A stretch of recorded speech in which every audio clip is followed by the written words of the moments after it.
ఎంత గుండె ధైర్యం నీకు? ఇవాళ మా ఆడబిడ్డల్ని పట్టుకొని ఏ మొహంతో వచ్చినావని చెప్పడానికి ఉప ముఖ్యమంత్రి నేను అడుగుతా ఉన్నా. ఏ రకంగా అంత ధైర్యంగా, ఏ రకంగా అంత ఇష్టం వచ్చినట్టు మాట్లాడే అధికారం నీకు ఎవరిచ్చింది? అధికారం ఎవరికి శాశ్వతం కాదు. 10 ఏళ్లు మేము అక్కడున్నాం. మేము ఎప్పుడన్నా అవమానించిన ఆడబిడ్డల్ని తరిక ఎన్నడన్నా ఒక్క రోజన్నా ఎప్పుడన్నా నోరు జారినా వెంటనే విచారం వ్యక్తం చేసినాం. ఇవాళ నేను కూడా ఏదో సందర్భంలో ఏకవచనంతో సంబోధించినానని చెప్పి అవతల నుంచి అభ్యంతరం వస్తే వెంటనే విచారం వ్యక్తం చేసినాం. అది కేసీఆర్ మాకు నేర్పిన సంస్కారం. మరి నీకెవరు చదువు చెప్పిండ్రో, ఎవరు సంస్కారం నేర్పిండ్రో నాకు తెలియదు. కానీ తెలంగాణ ఆడబిడ్డలన్నీ గమనిస్తున్నారు.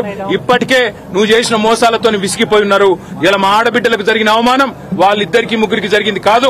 ఇది తెలంగాణ ఆడతల్లులకు జరిగిన, ఆడబిడ్డలకు జరిగిన అవమానం. వాళ్ళ ఉసురు నీకు ఖచ్చితంగా దాక్తది. సిగ్గు తెచ్చుకో, బుద్ధి తెచ్చుకో, కొద్ది జ్ఞానం తెచ్చుకొని ఇకనైనా క్షమాపణ చెప్పు. చెప్పకపోతే తప్పకుండా దీనికి ఇంత కూడా అనుభవిస్తామని చెప్పి రేవంత్ రెడ్డిని, అదేవిధంగా ఉప ముఖ్యమంత్రిని నోటికొచ్చినట్టు వాగడం కాదు. దయచేసి ఇకనైనా సమయంతో వ్యవహరించండి, లేకపోతే ఊరుకోమనే మాట కూడా వారికి విజ్ఞప్తి చేస్తూ